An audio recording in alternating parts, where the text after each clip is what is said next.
Hello दोस्त, स्वागत है आप सभी को 3 दिसंबर 2023 के एसएससी जीडी 2024 के मॉक टेस्ट एनालिसिस में।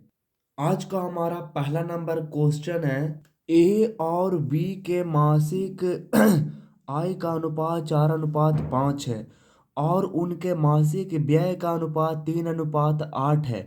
यदि ए की आय बी के व्यय के बराबर हो तो ए और बी के बचत का अनुपात बताइए। जैसा कि आपने क्वेश्चन पढ़ा और क्वेश्चन जो है वो कहती है, क्वेश्चन को एक बार नहीं बल्कि 2 बार पढ़िए, 2 बार नहीं 3 बार पढ़िए। जब तक समझ में नहीं आता तब तक पढ़िए जब तक समझ में ना आ जाए।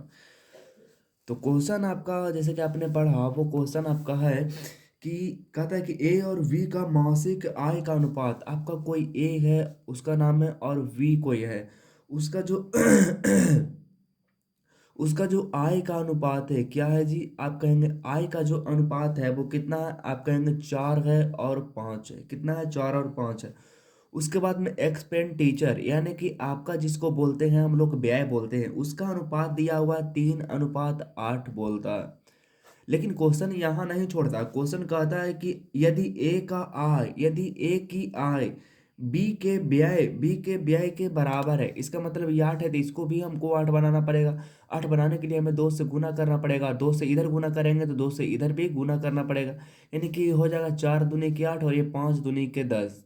यानी कि 8 इनकम करता है और 3 खर्चा कर देता है। इसका मतलब है कि वो बचाता है कितना है, तो आप 5 बचाता है। 10 कमाता है और 8 खर्चा कर देता है। तो इसका मतलब है कि वो 2 क्या कर देता है, बचाता है। यानी कि 5:2 जो कि इस क्वेश्चन का बिल्कुल सही जवाब हो जाएगा। अगला नंबर क्वेश्चन है, कहता है कि एक चुनाव क्षेत्र में 60% मतदाता पुरुष है और शेष महिलाएं हैं। 40% पुरुष निरक्षर है और 25% महिलाएं साक्षर है। निरक्षर महिलाओं की तुलना में साक्षर पुरुषों की संख्या कितने प्रतिशत अधिक है।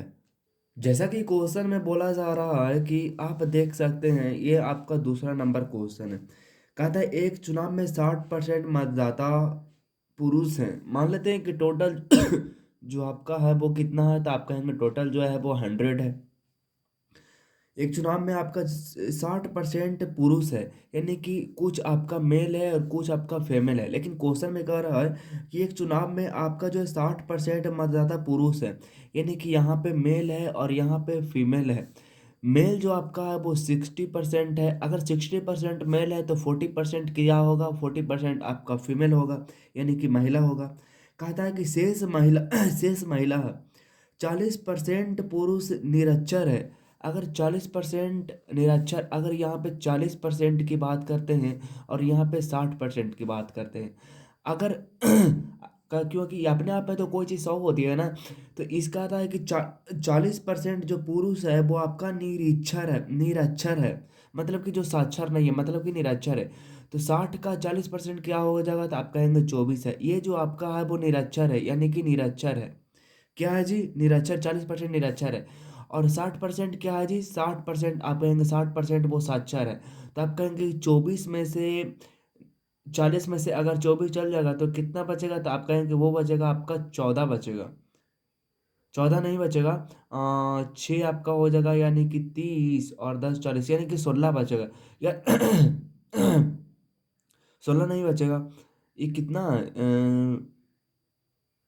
40% है ना। तो अगर 60 में से घटाएंगे ना, तो 60 में से अगर 40 ये है तो बाकी कितना बचेगा, तो बाकी आपका बचेगा जा करके 3 और तो 5, यानी कि 36। या तो फिर इसको निकाल देते हैं तो 0 से 0 कैंसिल आउट हो गया, यानी कि 36 आपका हो गया। यानी कि टोटल पुरुषों में 2 भाग में बटा हुआ है, जो कि आपका निरक्षर है और आपका साक्षर साक्षर है। वैसा ही इसमें कहता है कि 25% महिला जो है वो साक्षर है। 25% महिला साक्षर है, यानी कि साक्षर इधर लिखते हैं और आपका निरक्षर इधर लिखते हैं। कहता है कि 25% महिला साक्षर है। 25% महिला जो है वो 25% महिला जो है वो साक्षर है। और आपका निरक्षर की बात करते हैं तो 25% ये है, तो 75% आपका ये है। अच्छा, 25% का मतलब होती है 1/4 यानी कि ये अगर 10 है तो ये कितना है, तो आप कहेंगे ये जो आपका है 30 है। या तो फिर आप 40 का 75% यहाँ पे निकाल के देख सकते हैं। 40 का 75%। एक शून्य से एक शून्य कट जाएगा, दो दूनी के 4 हो जाएगा और दो पचे के 10 हो जाएगा। यहाँ से काट देंगे तो आपका 15 पचे के 75 हो जाएगा, यानी 15 दूनी की 30 हमारे पास हो जाएगा। ठीक है जी। आप कहता है कि निरक्षर महिला की तुलना में निरक्षर महिला की तुलना में यानी कि 30। निरक्षर महिला की तुलना में साक्षर पुरुषों की संख्या कितना है? 36 है। तो आप कहेंगे कि 6 साक्षर महिला की संख्या में कितने प्रतिशत है? 100 से इसको गुना कर देंगे तो कितना आ जाएगा? दो से दो, तीन दूनी के 6 यानी कि 10 दूनी के 20 हमारा जो है वो करेक्ट उत्तर इस क्वेश्चन का बिल्कुल सही जवाब हो जाएगा। अगला नंबर क्वेश्चन है, कहता है कि यदि संख्या 27B58A4 द्वारा पूर्णतः विभाज्य है तो A+V का न्यूनतम मान बताइए। जैसा कि क्वेश्चन में दिया गया है कि आपका है कि 27B58 क्या है जी? 27V58, 27V58 उसके बाद में A4 है। वो आपका 88 से डिविजिबल है। 88 से डिविजिबल का मतलब है कि वो आपका 8 से डिविजिबल है और आपका जो है वो 11 से डिविजिबल है। 8 के विभाजता के नियम आप लोगों को पता होगा कि 8 से विभाजता के नियम कि उसके लास्ट के 3 अंक कटनी चाहिए। लास्ट के 3 अंक कटनी चाहिए। यानी कि 8A4 ये कटनी चाहिए। अगर हम 0 धरते हैं तो नहीं कटेगा। अगर 1 धरते हैं तो नहीं कटेगा, यानी कि 2 धरते हैं तो 2 धरते हैं तो कट जाएगा, यानी कि A बराबर आपका आ गया 2।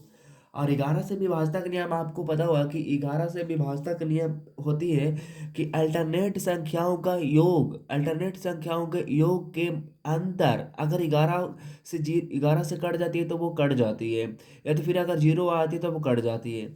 यानी कि आपका जो है वो दो बी, दो दो दो दो दो और 8 10 10 10 10 4 14, यानी कि 14 प्लस में आपका बी आ गया माइनस 7 7 7 5 12 और 12 12 12 12 2 14, यानी कि यहाँ से 14 हो जाएगा। 14 बराबर कितना हो जाएगा? आप कहेंगे 11 का डिविजिबल आ जाएगा, यानी कि 14 से 14 कट जाएगा, यानी कि आपका आ जाएगा 0 आ जाएगा। और जीरो अगर आ जाती है तो 11 से कट रहा है। तो तो पूछता है कि A+B बराबर बताइए। तो A+B क्या हो जाएगा? तो आप कहेंगे कि A+B क्या हो सकती है? तो ए जो आपका है वो 2 है और प्लस में आपका 0 लगा देंगे तो कितना आएगा जी? आप कहेंगे कि 2 आएगा। 2 आपका इस क्वेश्चन का बिल्कुल सही जवाब हो जाएगा। अगला नंबर क्वेश्चन है, कहता है कि 5.1/3 भागा बड़ी बड़ी ब्रैकेट 60-3 भागा छोटी ब्रैकेट 1 - 1/4 ब्रैकेट गुना आपका 2/3 प्लस में आपका 1 बड़े ब्रैकेट 1 माइनस में 3 भागा में 1 प्लस में आपका 2 हो जाएगा। क्वेश्चन जो है वो आपका कुछ इस तरह से है जो कि इसको सोल्व करनी है। तो देखते हैं 5 × 15 और एक 16/के हम 5 इसको इजीली लिख पाते हैं। उसके बाद में भागा का साइन है, उसके बाद में अंदर वाले ब्रैकेट को हम लोग सोल्व करने की कोशिश करते हैं। तो 7 - 3 हम रहने देते हैं। पहले का अगर पीछे भाग वाले आप प्रोसेस को जानते होंगे तो आपका भागा हो जाएगा। फिर 4 में से 1 गया तो आपका 3 कितना बचेगा? 3/4 बचेगा। आपको ये बात पता होगा। गुना में आपका 2/3 हो जाएगा, प्लस में आपका 1 हो जाएगा। उसके बाद में आपका हो जाएगा जा करके -3 भागा में आपका हो जाएगा 1 और प्लस में आपका हो जाएगा 2 हो जाएगा।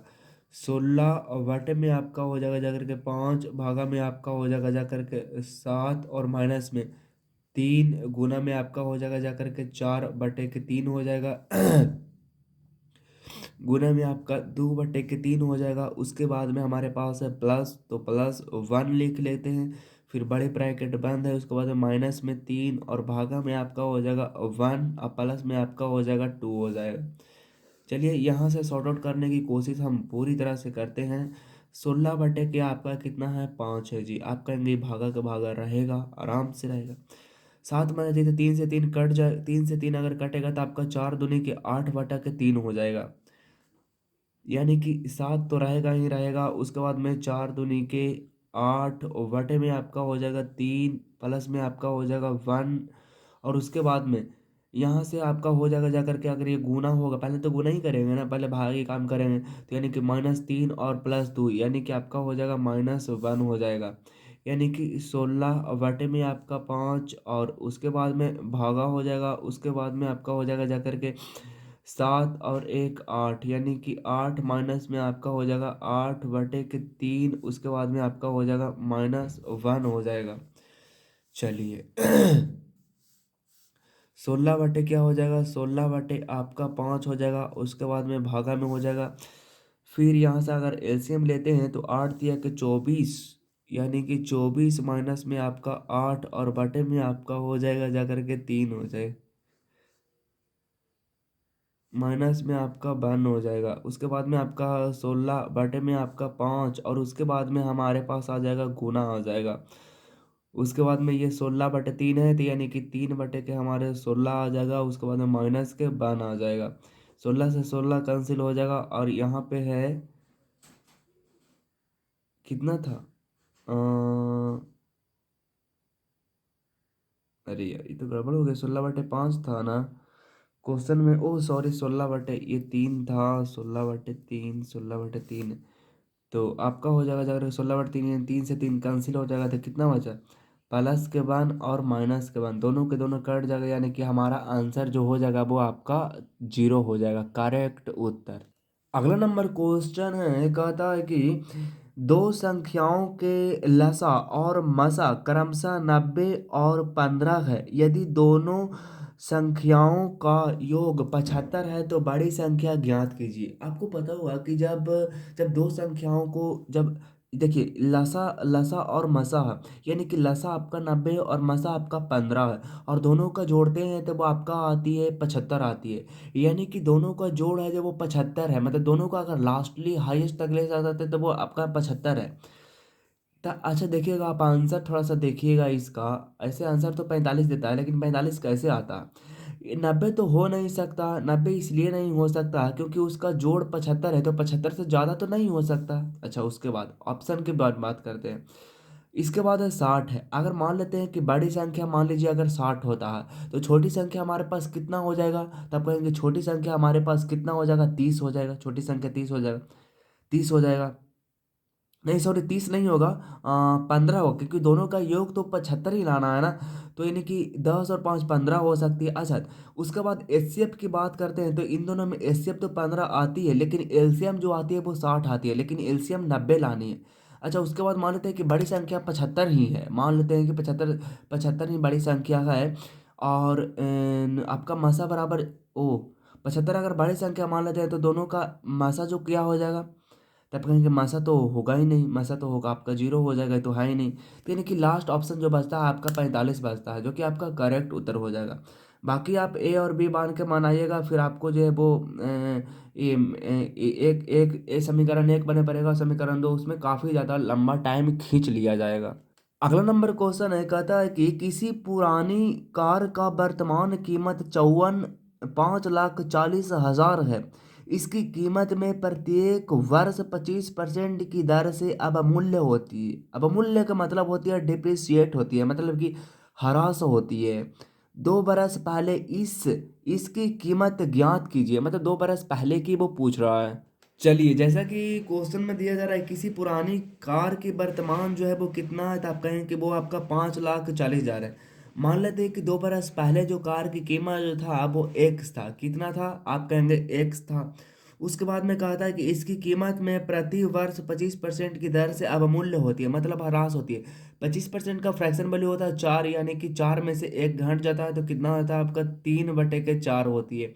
गुना में आपका होती है 3/4, बराबर में आपका आ जाती है कितना, 54 आती है। 3 तिया के 9 और 9 छका कितना हो जाएगा, 54 हो जाएगा। एक्स बराबर हमारे पास कितना आ जाएगा, तो आप कहेंगे कि एक्स बराबर आपका हो जाएगा 6 चौके 24, 24 के 24, 24 48, 24 96 पर आपका हो जाएगा जा करके, 96 पर आपका हो जाएगा जा करके 4 0 हो जाएगा, जो कि इस क्वेश्चन का बिल्कुल सही जवाब हो जाएगा। अगला नंबर क्वेश्चन है, कहता है कि 12% वार्षिक ब्याज दर से 1,25,000 रुपये की राशि कितने वर्ष में 1,48,877 रुपया हो जाएगी। यदि ब्याज अर्धवार्षिक रूप से चक्रवृद्धि किया जाता है तो आप बताइए कि उसका जो है वो, यदि ब्याज अर्धवार्षिक रूप से क्या किया जाता है तो उसका ब्याज जो है वो कितना है। देखिए, जैसा कि क्वेश्चन में बोला जा रहा है कि 12% वार्षिक ब्याज की दर से इतना इतना रुपया की राशि, इतना रुपया की राशि, इसका मतलब कि प्रिंसिपल दिया हुआ है। इतना रुपया की राशि आपका 1,25 है, कितना है, 1 है, और उसके बाद में 25 है, उसके बाद में 1, 2, 3 है। उसके बाद में अमाउंट भी दिया हुआ है कि इतना हो जाती है, 1 हो जाती है, उसके बाद में 48 दिया हुआ रहता है, उसके बाद में आपका 8, 7, 10, 7 दिया हुआ है। ये अमाउंट है जिसमें आपका जो इंटरेस्ट भी इंक्लूड है और प्रिंसिपल भी इंक्लूड है, लेकिन कि ये जो है वो सिर्फ और सिर्फ प्रिंसिपल है। इसका मतलब कि इतना जो हम निकाल दें, इसमें से अगर घटाएंगे तो ये प्रिंसिपल इंटरेस्ट हमारे निकल जाएगा।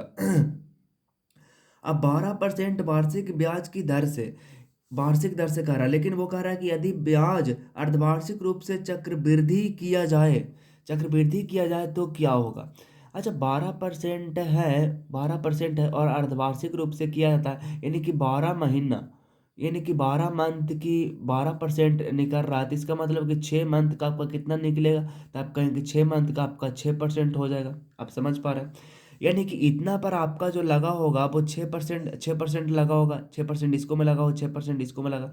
लेकिन एक जो होती है वो फार्मूला होती है कि अमाउंट बराबर आपका होती है P इंटू में आपका होती है 1 प्लस में आपका होती है R/100 इंटू में आपका होती है पावर n होती है। अच्छा, ए जब आपका नीचे आ जाएगा तो ई कितना आ जाएगा, P आपका आ जाएगा, और बाकी same same as it is रहेगा।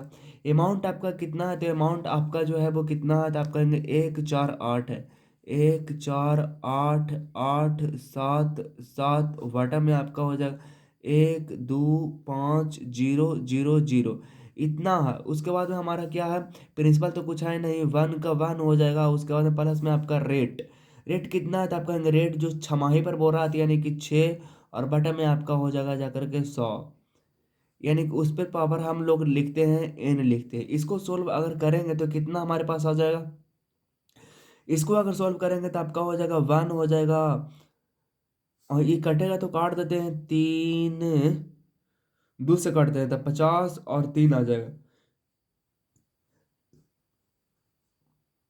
पर पावर आपका जो आ जाएगा वो एन आ जाएगा। अच्छा, उसके बाद में आपका हो जाएगा, ये तो सेम ही रहेगा, लेकिन इसका जो हो जाएगा आपका हो जाएगा जाकर के 53 बटे में आपका हो जाएगा 50, पर पावर आपका जो हो जाएगा वो एन हो जाएगा। अच्छा, आप देख सकते हैं कि इधर जो आपका एन है उसके मान कुछ भी नहीं दिया हुआ, लेकिन आप देख सकते हैं ये 50 का जो मुझे लगता है कि 5 का ये क्यूब है, और 0 को 3 बार गुना किया, यानी कि मेरे ख्याल से 3 हो जाएगा, यानी कि क्यूब क्यूब हो जाएगा। ये इसका क्यूब है, इसका मतलब है कि एन का मान जो है, एन का मान जो अगर इससे काटेंगे तो आपका कट जाएगा, और आपका क्यूब जो लगेगा वो 3 बरस के लगेगा, यानी कि मामला जो दर्ज होता है एन बराबर जो होता है वो 3 बरस का होता है। कितना होता है, 3 बरस का होता है। अच्छा, वो कहता है कि अर्धवार्षिक अगर तीन, अगर क्या आता है, तीन तीन छमाही आता है, यानी कि 6 के 4 में 6 18, 18 बरस को आप कितना लिखते हैं, तो 12, 6, 18, यानी कि 1.5 बरस लिखते हैं, 1.5 बरस, यानी कि 1 बरस और 1/2 बरस हो जाएगा, 1 बरस और आपका हो जाएगा कितना, 1/2 बरस, जो कि आपका ऑप्शन नंबर जो है वो आपका डी करेक्ट उत्तर हो जाएगा। अगला नंबर क्वेश्चन है, कहता है कि एक चोर ने एक दुकान से 8:15 PM पर जेवर चुराए और 60 किलोमीटर प्रति घंटा की चाल से बाइक से भाग गया। पुलिस को 8:30 PM बजे सूचना दी गई। यदि यदि पुलिस चोर को 9 PM बजे गिरफ्तार करना चाहती है तो पुलिस जीप की न्यूनतम चाल कितनी होनी चाहिए। काफी अच्छा क्वेश्चन है दोस्त, देखिएगा क्वेश्चन को थोड़ा सा ध्यान से देखिएगा। इस तरह के क्वेश्चन मैंने पहले करवाया था, अगर आप रेगुलर होंगे तो आपको पता होगा।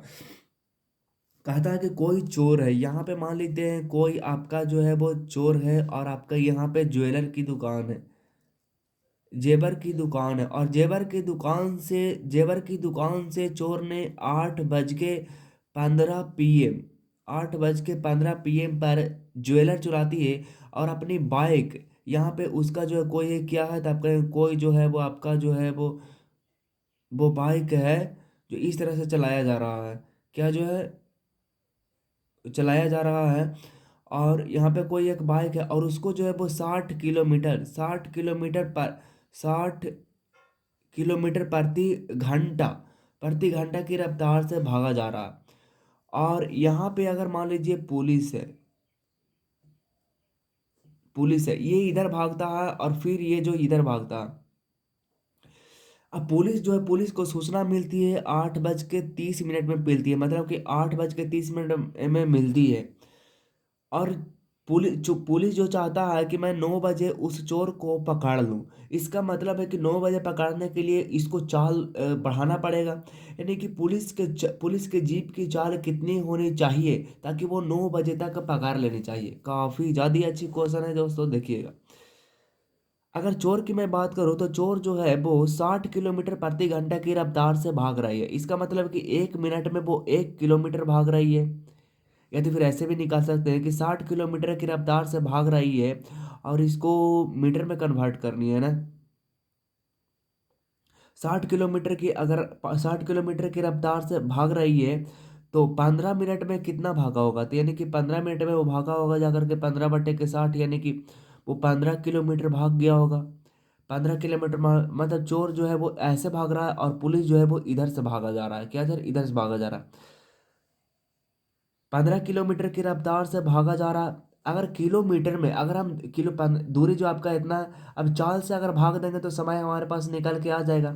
इसका मतलब है चाल से भाग देंगे तो हमारी चाल निकल कर, यानी कि पुलिस के चाल जो है वो एक से है और आपका जो है चोर की जो चाल है वो आपका 60 किलोमीटर प्रति घंटा। और समय जो लिया है वो मात्र आधा घंटा लिया है। पुलिस कह रहा है कि मैं 9 बजे उसको पकड़ के ला दूंगा, यानी कि 2 घंटा ले रहा। यहाँ से अगर हम गुना करेंगे तो आपका हो जाएगा जाकर के एक्स माइनस में आपका 60 बराबर आपका हो जाएगा जाकर के 15 दूनी के 30, यानी कि एक्स बराबर आपका हो जाएगा जाकर के 30 और प्लस में आपका हो जाएगा जाकर के 90। 60 हो जाएगा, यानी कि आपका हो जाएगा जाकर के 90 हो जाएगा। 90 मतलब आपका 90 किलोमीटर प्रति सेकंड वो रहेगा तभी ये उसको पकड़ पाएगा। बस क्वेश्चन को आप समझ जाइए, फिर जैसे चाहिएगा वैसे आप बना सकते हैं। या तो फिर आप ऐसे बना सकते हैं कि अगर 8:15 में वो चोर भागा है और 8:30 में पुलिस को पता लगा है, 8:30 में पता लगा है और 9 बजे वो पकड़ना चाहता है, कितना 9 बजे पकड़ना चाहता है और 60 किलोमीटर की रफ्तार से वो चोर जो है वो भागा जा रहा।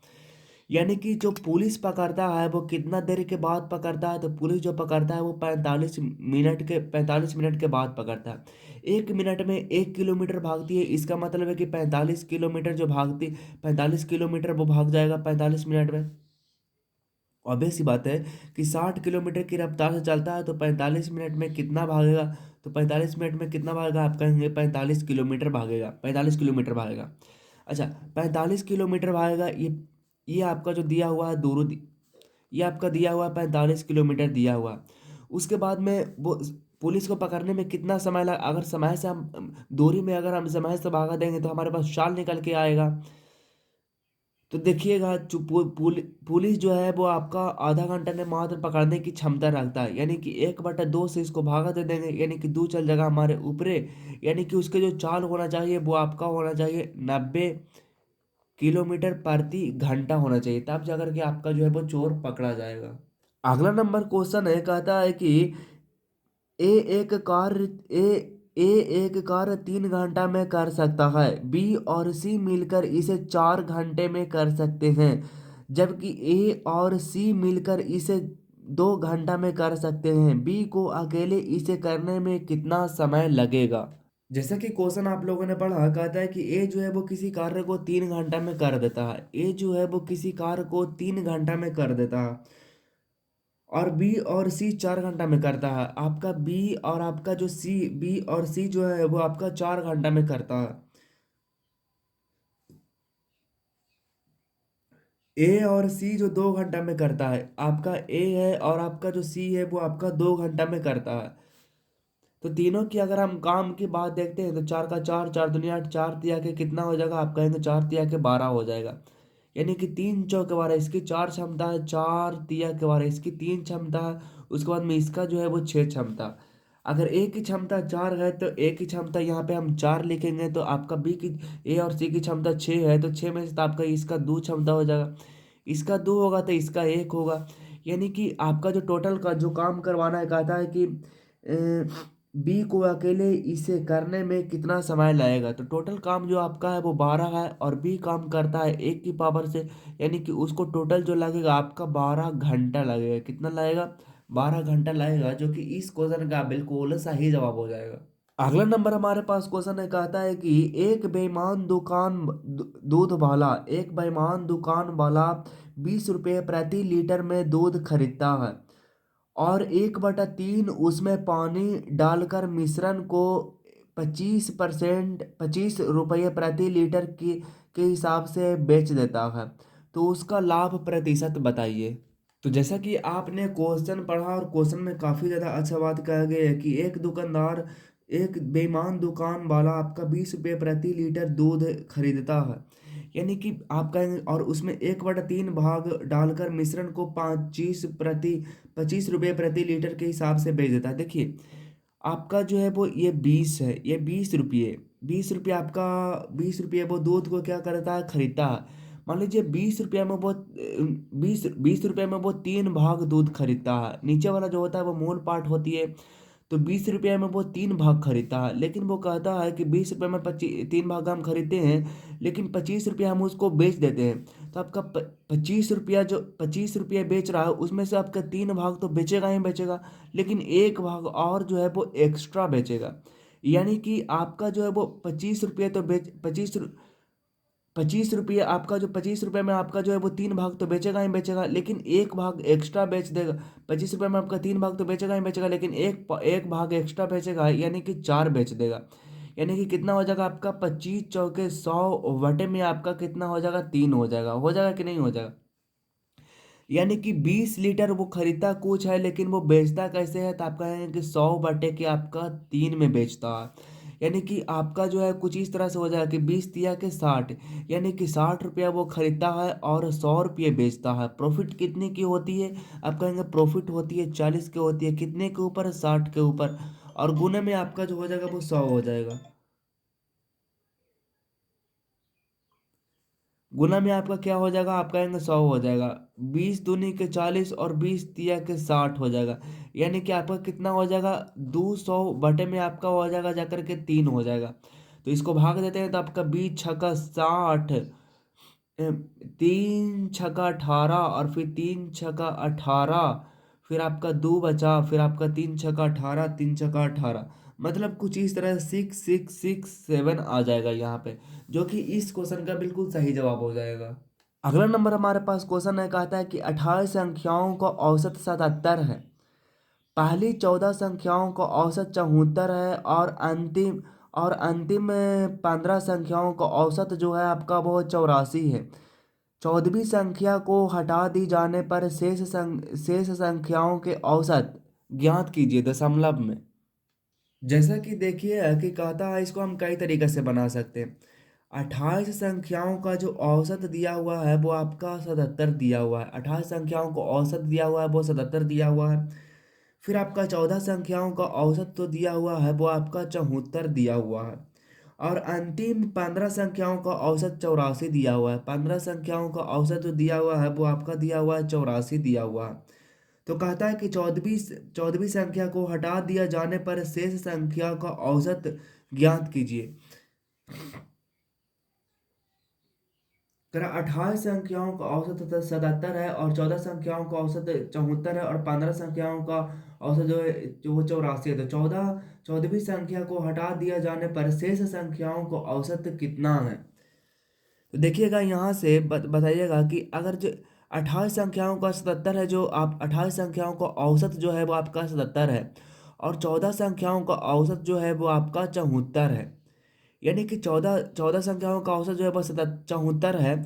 अगर ये 77 गया होता तो आपका जो है वो, मैंने पूरे संख्या पर, पूरे कैलकुलेशन पर कोई प्रभाव नहीं पड़ता, लेकिन ये तीन तीन काम कर दिया है, ये नाश कर दिया है। तो 3 गुना में आपका हो जाएगा जाकर के 14। उसके बाद में अगर देखिए यहाँ पे आपका 15 है और 84 है, यानी कि यहाँ पे जो है वो ज़्यादा लेके चल गया है। यानी कि 15 तो लेके 15 संख्याओं का आपका जो है वो सात, 4 और 3 7 ज़्यादा लेके चल गया। यानी कि 4 तिया 14 का 34 के 42 वो काम लेके गया है। और आपका 15 के 75 से 105 ज़्यादा लेके चल गया है। दोनों में अंतर की बात करते हैं तो कितना आ जाएगा? 5 में से 2 जाएगा तो आपका 3 बचेगा, और 10 में से 4 जाएगा तो आपका 6 बचेगा। यानी कि इतना जो है वो औसत संख्या ज़्यादा लेके चल गया है। कितने के ऊपर लेके गया है? आप कहें कि 28 संख्या था और एक जो है वो ज़्यादा लेके चल गया है। यानी कि आपका जो 27 संख्या लेके चल गया। 27 संख्या हो गया, एक संख्या इधर से आ गया। तो नौ का नौ नौ था नौ नौ नौ नौ नौ सत्ते 63 और नौतिया के 27, यानी कि आपका हो जाएगा 3 दूनी के 6 पॉइंट आपका। 3 दूनी के 6, एक 3 तिया के 9, यानी कि 2.3 हो जाएगा। यानी कि 77 उसका जो औसत था, और 2.3 जो है 2.3 जो है वो ज़्यादा लेके चल गया है। तो यहाँ से हमारा आ जाएगा 10 में से 3 जाएगा तो कितना बचेगा? तो आप कहेंगे कि वो 7 बचेगा। और आपका जो है 76 में से 2 जाएगा तो आपका बचेगा कितना? 74 बचेगा, जो कि इस क्वेश्चन का बिल्कुल सही जवाब हो जाएगा। अगर दोस्तों हम ऐसे बनाते हैं, मान लीजिए 28 संख्याओं का औसत जो है वो 77 है, तो मान लेते हैं कि 77 यहाँ पे होगा। तो इनका योग कितना हो जाएगा? तो आप कहें कि 8 सत्ते के 56 के 6, बाकी हाथ में 5।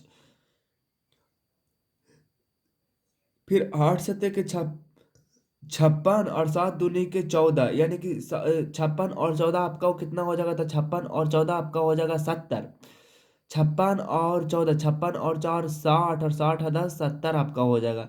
यानी कि 706 आपका हो जाएगा।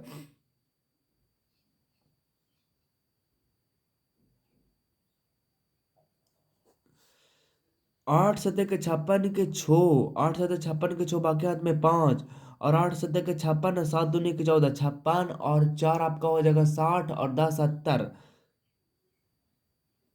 70 और 70 और 70 70 और 70 और 5 कितना हो जाएगा? 75। 75 के 5, बाकी हाथ में 7। और 7 दूनी के 14, और 14 और 14 और 7 कितना हो जाएगा? 14 और 7 कितना हो जाएगा? 21। मतलब इसका योग जो इतना हो जाएगा। फिर कहता है कि 14 संख्याओं का औसत जो है वो 74 है। अच्छा, 14 संख्याओं का औसत निकाल लेते हैं। तो 14 संख्याओं का औसत जो है वो कितना है? आप कहेंगे कि 74 है। 74 से इसको गुना कर देते हैं तब ये कितना हो जाएगा? 4 चौके 16 के 6, बाकी यहाँ 4 चौके 16 के 6, बाकी हाथ में एक। और 7 चौके 28, और 28 4 32, और 32 और 32 और एक 33। 33 के 3, बाकी हाथ में 3, और 7 और 3 आपका हो जाएगा 10 हो जाएगा। उसके बाद में आपका जो है वो कहता है कि 15 संख्याओं का 48 है। 15 संख्याओं का जो है आपका 48 है, तो कितना हो जाएगा? 8 5 40 के 0, बाकी हाथ में 4। और 5 चौके 20, और 8 एका 8, 20 और 8 28, 28 4 32। 32 के 2, बाकी हाथ में 32 के 2, 8 5 40 के 0, बाकी हाथ में 4। और 5 चौके 20, और 8 28, और 28 और 28 और 4 32। गलत तो नहीं हो रहा? 8 5 40 के 0, 8 5 40 के 0, बाकी हाथ में 4। और 5 चौके 20, और 8 एका 8, 20 और 8 28, और 28 और 28 और 4 28, 29 30 31 32।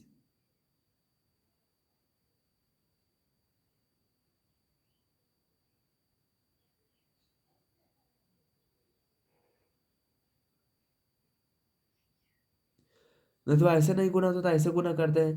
15 8 के 20 से 120, 120, यानी कि बाकी हाथ में 12। और 15 चौके 60, और 60 10 70, और 70 2 आपका हो जाएगा जाकर के 72। 48, और आपका जो है वो 15 कितना हो जाएगा? 8 5 40 के 0, 8 5 40 के 0, बाकी हाथ में 4। 5 चौके 20, 4 आपका 24, और 48 आपका हो जाएगा। यानी कि 0 हो जाएगा। 8 4 12 के 2, बाकी हाथ में एक, 4 2 6, और एक 7 720 आएगा। 48 ही है ना? नहीं सॉरी, 84 है। 15 गुने में आपका हो जाएगा 84 हो जाएगा। तो कितना हो जाएगा आपका, 5 चौके 20 के 0 बाकी में 2। और आपका हो जाएगा जाकर के 5 चौके 20 के 0 बाकी में 2, 8 5 एक 40 और 4 एक 40 और 4 44। 44 और 2 आपका कितना हो जाएगा, तो आपका 44 और 2 आपका हो जाएगा 46 के 6 बाकी हाथ में 4। और 8 और 4 कितना हो जाएगा, 12 हो जाएगा। तो 15 और 14 14 28 और एक 29, यानी कि आपका जो एक संख्या इसमें ज्यादा बार जुटा हुआ है, यानी कि दोनों के हम जोड़ देते हैं तो कितना हो जाएगा 12। जोड़ने का ट्रिक आपको पता है ना, कि आपका हो जाएगा जाकर के 36 और 36 36 36 और 60 आपका हो जाएगा जाकर के 96। 96 हो जाएगा। और आपका 12 और 12 10 आपका कितना हो जाएगा, आप कहेंगे 22 96 हो जाएगा। कितना हो जाएगा जी, आप कहेंगे 22 96 हो जाएगा। और उसके बाद में 21 56 को घटा देंगे तो 6 में 6 हो जाएगा 0, 9 9 में से 5 जाएगा तो आपका हो जाएगा 4, 2 में से 1 जाएगा तो कितना 1, और आपका 2 में 0 0। 100 आपका कितना आएगा, 100 आप कहेंगे 100 आपका 40 आएगा। कितना आएगा, 140 आएगा। उसके बाद में आप देखिएगा दोस्त, कहता है ना कि 14वीं संख्या को हटा दिया जाए। तो 14वीं संख्या हमारे पास कितना आया था, 14वीं संख्या जो आया है वो 140 आया। और टोटल जो आया है वो 2156 आया है, यानी कि 2100 जो आपका है वो 56 आया है। और 14वीं संख्या हमारा 140 है, यानी कि आपका हो जाएगा जाकर के 20 और आपका हो जाएगा जाकर के 16 हो जाएगा। तो टोटल का टोटल आपका 28 संख्या था, लेकिन आपका जो है वो 14 और 15 हो जाएगा 29। यानी कि 14वीं संख्या हम हटा दे रहे थे, तो टोटल टोटल संख्या कितना 28 को संख्या है, तो आपका कितना बचेगा 27 को संख्या बचेगा। और आपको पता है कि कुल पदों का योग बटे में आपका होती है कुल संख्या होती है। तो 27 से इसको भाग देते हैं तो कितना बचेगा, तो 27 से लग जाएगा आपका जा करके 7.74.7 आपका करेक्ट उत्तर हो जाएगा। अगला नंबर क्वेश्चन है, कहता है कि यदि 3 9 का तृतीय अनुपात पी है तो 6p4 का चतुर्थानुपात ज्ञात कीजिए। जैसा कि आपने क्वेश्चन देखा, कहता है कि 3 9 का तृतीय अनुपात बताइए। तृतीय अनुपात बराबर क्या होता है, आपको पता होगा कि ए स्क्वायर बटा में आपका बी होती है। इसका मतलब है कि आपका 9 गुने में आपका 9 बटा में आपका हो जाएगा 3, यानी कि 3 तिया के 9, यानी कि 9 तिया के आपका हो जाएगा 27। फिर कहता है कि 6p³ यानी कि 6 आपका है, उसके बाद में आपका 6 है, उसके बाद में p है, उसके बाद में आपका 4 है, उसके बाद में अच्छा p के जगह पर 27 आ गया है। तो कहता है कि चतुर्थानुपात ज्ञात कीजिए, यानी कि 27 यहाँ पे आ गया, चतुर्थानुपात x मान लेते हैं, यानी x गुने 6 आ जाएगा, यानी कि 6x बराबर में आपका हो जाएगा जाकर के 27 गुने 4, यानी कि 27 गुने में आपका 4 और बटे में आपका 6, 2 दूनी के 4 और 2 तिया के 6, 3 9 27, यानी कि 9 दूनी के 18, 9 दूनी के 18 इस क्वेश्चन का बिल्कुल सही जवाब हो जाएगा। अगला नंबर हमारे पास क्वेश्चन है, कहता है कि 10% और आपका 5% की क्रमिक छूटों के बाद कोई वस्तु 342 रुपया में बेची गई। उस वस्तु का प्रारंभिक मूल्य क्या था।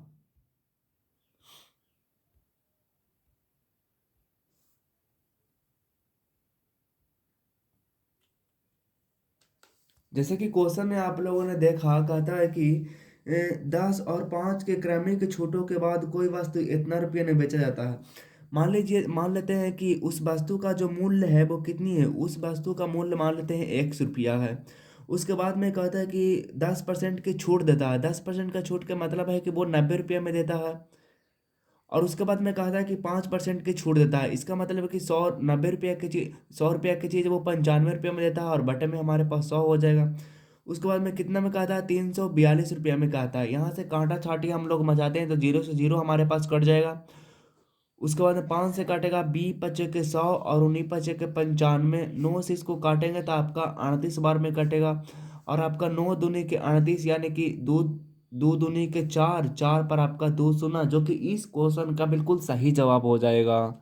अगला नंबर क्वेश्चन है, कहता है कि 60 मीटर और 40 मीटर आकार वाले किसी आयताकार पार्क में 7 मीटर त्रिज्या वाले दो वृत्ताकार फूलों की क्यारी बनाई गई है।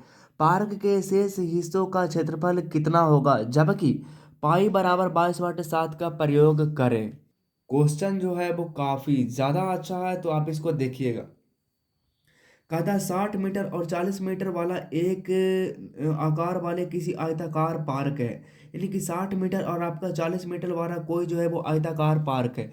कोई आयताकार जो पार्क है वो आपका 60 मीटर और आपका जो है वो आपका 40 मीटर है। इसकी अगर क्षेत्रफल की अगर हम बात करें तो इसकी क्षेत्रफल होगा 6 चौके 24, यानी कि 2400 इसका क्षेत्रफल हो जाएगा। फिर कहता है कि 7 सेंटीमीटर त्रिज्या वाला वृत्ताकार फूलों के क्यारी बनाया जा रहा है। दो फूल के क्यारी बनाया जा रहा है इसका, जिसका त्रिज्या जो है वो आपका 7 है। एक यहाँ बनाया जा रहा है और एक यहाँ बनाया जा रहा है, दो गो। इंजीनियर का ऊपर से आदेश आया कि इस पार्क में दो गो वृत्ताकार एकदम फूल का एकदम बगीचा होना चाहिए। तो कुछ इस तरह से इसकी अब खुदाई होगा। तो आपको पता होगा कि ब्रीथ का जो क्षेत्रफल होती है वो कितना होती है। तो अच्छा, तो वो कहता है कि इस वाले पार्ट के हमको जो है वो एरिया बताइए कि इस वाले पार्ट है जो वो शेष बचा हुआ कितना हमारे पास क्षेत्रफल है, ताकि उसमें हम कुछ और भी कंस्ट्रक्ट कर पाए। इसके क्षेत्रफल और इसके क्षेत्रफल क्षेत्रफल को दोनों को जोड़ दो तो आप कहेंगे कि 7 सेंटीमीटर इसका भी है और 7 सेंटीमीटर इसका भी है। ब्रीथ का क्षेत्रफल होता है 22/7। ब्रीथ का पाई आर स्क्वायर होता है, यानी कि पाई यानी कि 22/7 गुने में आपका हो जाएगा जाकर के 7 × 7, यानी कि 7 दूनी के 14 और 7 दूनी के 14 और एक 15, यानी कि 154। 154 को 2 से गुना करेंगे तो कितना हो जाएगा, तो आप कहेंगे कि 100 आपका हो जाएगा जाकर के 200, और 200 और एक 300, यानी कि 308 इसमें से हम माइनस कर देंगे। यानी कि 10 में से जब 8 जाएगा तो कितना बचेगा, 2 बचेगा, और 9 में से 0 जाएगा तो आपका 9 बचेगा, और 3 में से 3 जाएगा तो 0 बचेगा, और ये आपका 20 हो जाएगा। यानी कि 20/92, जो कि इस क्वेश्चन का बिल्कुल सही जवाब आपके उत्तर हो जाएगा। अगला नंबर हमारे पास क्वेश्चन है, कहता है कि ब्याज की गणना अर्धवार्षिक अर्धवार्षिक चक्रवृद्धि आधार पर करते हुए 12,25,000 की राशि पर 12% वार्षिक की दर से एक वर्ष का चक्रवृद्धि ब्याज ज्ञात कीजिए। जबकि ब्याज का गणना अर्धवार्षिक रूप से चक्रवृद्धि के आधार पर किया जाता है। काफी ज्यादा अच्छा क्वेश्चन है। क्वेश्चन जो है वो कह रहा है कि क्वेश्चन जो है वो कह रहा है कि ब्याज की गणना अर्धवार्षिक रूप से चक्रवृद्धि के आधार पर किया जाता है। मतलब कि 12% की अगर बात करते हैं तो 12 महीना में आपका जो है वो 12%। पिछला क्वेश्चन मैंने ऐसे बनाया था ना, 12 महीना में 12% लग रहा है, तो इसका मतलब कि 6 महीना में अर्धवार्षिक में ये परसेंट भी आजा हो जाएगा तो कितना आपका 6% लगेगा। अब देखिएगा 12 एक कितना है, आप कहेंगे कि 1,25,000 रुपया है, इतना रुपया है। और इसको 6% पर लगाया जाता है, कितना 6% पर लगाया जाता है, यानी कि 6% आपका दो दो बार लाएगा। अगर इसकी 6% की अगर हम बात करते हैं तो 6% कितना हो जाएगा, दो शून्य से दो शून्य कटेगा, यानी कि 6×5 = 30, और आपका 12×6 = 72, यानी कि 720, और आपका 30, तो कितना हो जाएगा 750 हो जाएगा। 750 इधर भी लगेगा, 750 इधर भी लगेगा। लेकिन ई जो है 750 इस पर अगला साल में जो लाएगा वो इस पे इंटरेस्ट और लगेगा। इस पे इंटरेस्ट लगेगा 6% के लगेगा। तो आप कहेंगे 6% बराबर कितना हो जाएगा, तो आप कहेंगे 1% बराबर 7 हो जाएगा, यानी कि 7×6 = 42, और 43, 44, 1 45, यानी कि आपका जो है वो 45 लाएगा, और आपका जो है वो 750 लाएगा। यानी कि 0 0 0 आपका 5 हो जाएगा, 5 5 10, 4 14 के 4 बाकी 1, 7 दूनी के 14, और एक 15, यानी कि 15 45 रुपया उसका जो है वो चक्रवृद्धि ब्याज लगेगा, जो कि इस क्वेश्चन का बिल्कुल सही जवाब हो जाएगा। अगला नंबर हमारे पास क्वेश्चन है, कहता है कि 120 किलोमीटर की यात्रा के दौरान राही पहले 60 किलोमीटर की दूरी 60 किलोमीटर प्रति घंटा की गति से अगले अगले 30 किलोमीटर की दूरी 60 किलोमीटर प्रति घंटा की गति से, और शेष 30 किलोमीटर की दूरी आपका जो है वो 30 किलोमीटर प्रति घंटा की गति से तय करती है। औसत गति ज्ञात कीजिए। जैसा कि आपको एगो फार्मूला पता होगा कि आपका औसत चाल बराबर क्या होता है। इस फार्मूला को आप रट लीजिए कि आपका जो होती है वो आपका होती है औसत चाल बराबर क्या होती है। आप कहें कि औसत चाल बराबर आपका होती है कुल, क्या होती है जी, आप कहें कि कुल दूरी होती है। कुल दूरी बटा में आपका होती है जाकर के कुल होती है, कुल, और आपका जो होती है वो कुल समय होती है। तो आपका कुल दूरी कितनी है, तो कुल दूरी की अगर बात करते हैं तो कुल दूरी आपका जो है वो पहले तो आपका दिया हुआ है पहले 60 किलोमीटर की दूरी, हाँ 60 दिया हुआ है। प्लस में आपका दिया हुआ 60 किलोमीटर की दूरी 60 किलोमीटर प्रति घंटा की चाल से चलती है, यानी कि आपका एक। और प्लस में आपका हो जाएगा जाकर के अगले 30 किलोमीटर की दूरी 60 किलोमीटर प्रति घंटा की चाल, अगले 30 किलोमीटर की दूरी 1/2 की चाल से। प्लस में आपका जो है वो फिर कहता है कि 30 किलोमीटर की दूरी 30 किलोमीटर की चाल से, 30 किलोमीटर की दूरी 30 किलोमीटर चाल, यानी कि आपका हो जाएगा जाकर के 30 30, यानी कि आपका एक हो जाएगा बटे आपका हो जाएगा। तो अगर यहाँ देखते हैं तो 6 और 3 9 और 9 और 3 12, यानी कि आपका हो जाएगा जाकर के 120। और बटे में आपका हो जाएगा 2 और 1 3, दो, 2 और 2 4 और 1 5, 5 बटे आपका हो जाएगा 2। दो यहाँ ऊपर चल जाएगा 5 से, इसको काटेंगे तो आपका जो 24 25 के 20 से, 24 25 के 20 से, यानी कि 24 दूसरी के कितना हो जाएगा 48 किलोमीटर प्रति घंटा हो जाएगा, जो कि इस क्वेश्चन का बिल्कुल सही जवाब हो जाएगा। अगला नंबर हमारे पास क्वेश्चन है, कहता है कि पाइप एक टंकी को 20 घंटे में भर सकता है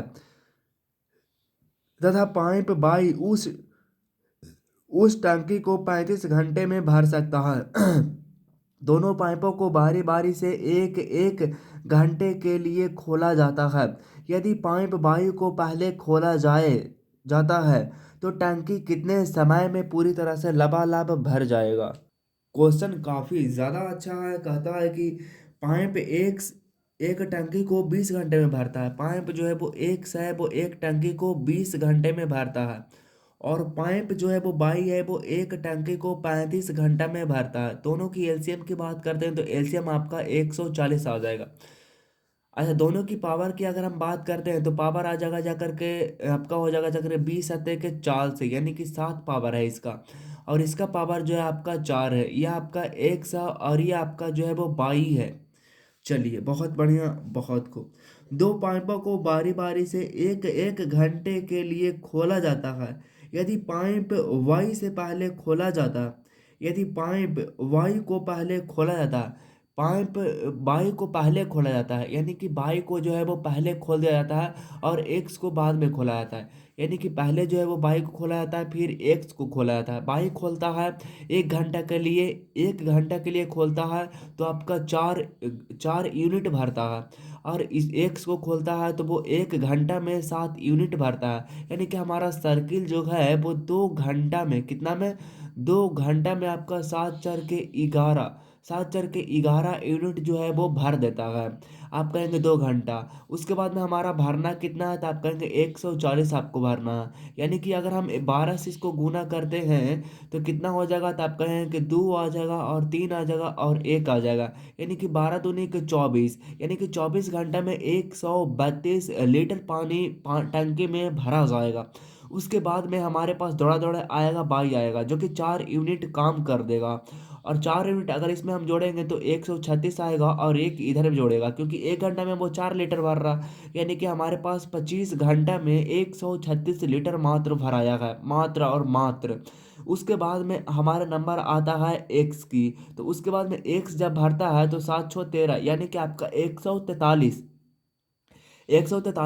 भरा जाएगा, जो कि आपका जो है वो 3 3 लीटर ज़्यादा भरा जाएगा। लेकिन 3 लीटर हमको ज़्यादा नहीं भरना है, एग्जैक्ट मान को भरना है। यानी कि आपका जो है वो 25 तो भराएगा ही भराएगा। और हमारे पास जो टांकी खाली बच रहा है वो कितना बच रहा है 4 बच रहा है। और भरना कितना से है 7 से भरना है, यानी कि 4 भरना है और भरने की पावर जो है वो नीचे आती है, यानी कि 25। यानी कि कहने का मतलब है कि 25 यहाँ पे लिखे 25 पूर्णांक 4 बटे कितना आती है 7 आती है। अगर इसको हम लोग तोड़ेंगे तो कितना 25 सत्ते के 75 से 175, यानी कि 175 179 बटे में आपका 7 हो जाएगा। यानी कि इतना घंटा में वो पानी भरा जाएगा, जो कि इस क्वेश्चन का बिल्कुल सही जवाब हो जाएगा। अगला नंबर हमारे पास क्वेश्चन है, कहता है कि एक व्यक्ति 8% की हानि पर एक सामान बेचता है। यदि उसने इसे 10.5% के लाभ पर बेचा होता तो उसे 92.50 रुपये अधिक मिलते। 12% लाभ प्राप्त करने के लिए उसे किस मूल्य पर बेचना चाहिए, या करने के लिए उसे किस मूल्य पर बेचना चाहिए था। जैसा कि क्वेश्चन में कहा जा रहा है कि एक व्यक्ति 8% की हानि पर एक सामान को बेचता है। यदि उसे 10.5% के लाभ पर बेचा होता तो उसे 92.50 रुपये अधिक में मिलता। यानी कि पहले जो वो बेच रहा था वो 8% के हानि पर बेच रहा था, पहले जो वो 8% के हानि पर बेच रहा था, लेकिन वो कहता है कि पहले तो 8% के हानि पर बेच रहा था, उसके बाद में फिर कहता है कि 10%, 10.5% के लाभ पर बेच रहा था। तो दोनों में अंतर कितने का है जी? आप कहेंगे दोनों में अंतर आपका जो है वो आपका है 18.5 का अंतर है। लेकिन वो कह रहा है कि 92.5%, 50% लाभ होता जब इतना पर बेचा होता तब। यानी कि कहने का मतलब है कि 92 और 50 है, और बटा में आपका जो है वो 18.50 है।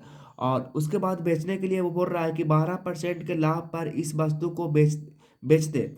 12% लाभ प्राप्त करने के लिए उसे किस मूल्य पर बेचना चाहिए? तो यानी कि 12% के लाभ का मतलब है कि 112 पर वो बेचना चाहता है।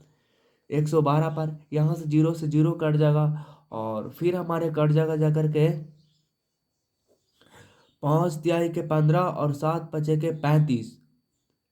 फिर 5 से कटेगा तो आपका 5 इकाई 5 और 5, 5 8 के 40 और 5 पचे के 25। यानी कि आप कटेगा 7 का 3 का 3 तीन 6 का 18, 3 6 का 18 नहीं कटेगा। 3 पचे के 15, 5 7 पचे के 35 के 5 और 5 ते 15 और 3 आपका 18। यानी कि 5 बर्तनों में उसको लपेट लेगा। ऐसे 12 से गुना करेंगे तो 5 दूनी के 10 के जीरो, बाकी हाथ में 1, और 5 और 1 6 और आपका 5, यानी कि 560 आपका इस क्वेश्चन का बिल्कुल सही जवाब हो जाएगा। अगला नंबर हमारे पास क्वेश्चन है, कहता है कि एक लंबवृत्तीय शंकु के आधार का व्यास और इसकी तिर्यक ऊंचाई क्रमशः 10 सेंटीमीटर और 16 सेंटीमीटर है। इसका संपूर्ण पृष्ठीय क्षेत्रफल ज्ञात कीजिए। जब पाई बराबर आपका हो जाएगा 22/7 का प्रयोग कीजिएगा। क्वेश्चन जो है वो काफी ज्यादा अच्छा कहता है, एक शंकु, कोई एक यहाँ पे मान लीजिए मैं शंकु बना देता हूँ आपका। कुछ इस तरह से हमारे पास जो है वो आपका शंकु है।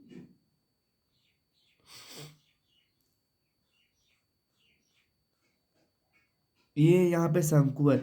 एक लंबवृत्तीय शंकु के आधार का व्यास जो है वो आपका 10 है। 10 है, इसका मतलब उसका त्रिज्या जो है वो कितना है? त्रिज्या जो है वो आपका 5 है। और उसके बाद में तिर्यक ऊंचाई जो है आपका 16 है, यानी कि यहाँ पे आपका जो है वो 16 है, तिर्यक ऊंचाई 16 है।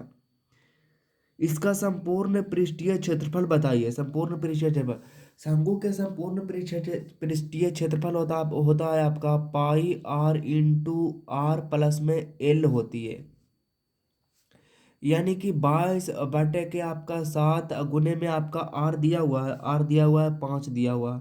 उसके बाद में गुने में 16 और 5 कितना हो जाएगा? 21 हो जाएगा। यानी कि 7 या के 21, यानी कि 5 या के 15, 15 दूनी की आपका 30 और प्लस में आपका 30, तो कितना हो जाएगा आपका? 330 हो जाएगा, यानी कि 330 हो जाएगा, जो कि इस क्वेश्चन का बिल्कुल सही जवाब हो जाएगा। अगला नंबर हमारे पास क्वेश्चन है, कहता है एक ट्रेन 72 किलोमीटर प्रति घंटा की चाल से 60 सेकंड में 180 मीटर लंबे प्लेटफॉर्म को पार करती है। एक बिजली के खंभे को पार करने में ट्रेन द्वारा लिया गया समय क्या होगा? जैसा कि क्वेश्चन में बोला जा रहा है कि क्वेश्चन कह रहा है कि एक ट्रेन 72 किलोमीटर प्रति घंटा की रफ्तार से 60 सेकंड में 180 मीटर लंबे प्लेटफॉर्म को पार कर जाती है। यानी कि ट्रेन की जो चाल है वो आपका 72 किलोमीटर प्रति घंटा उसकी चाल है। 72, तो 60 सेकंड में वो कितना दूरी तय करेगा? तो आप कहेंगे 60 सेकंड में वो दूरी तय करेगा। 72 किलोमीटर है और 60 से, तो इसको मीटर में बनाएंगे, तो मीटर में बनाने के लिए हम 5/18 से को गुना करेंगे, तो आप कहेंगे 18 चौके 72, यानी 18 चौके 72, 6 चौके 24, 24 चौबीस पचे के 20 से, यानी कि आपका जो है वो 1200 आएगा ना। 1200 मीटर जो है वो 1200 मीटर जो है वो भाग जाएगा। कितना भाग जाएगा? आप कहें कि 60 सेकंड में आपका 1200 मीटर जो है वो तय कर लेगा।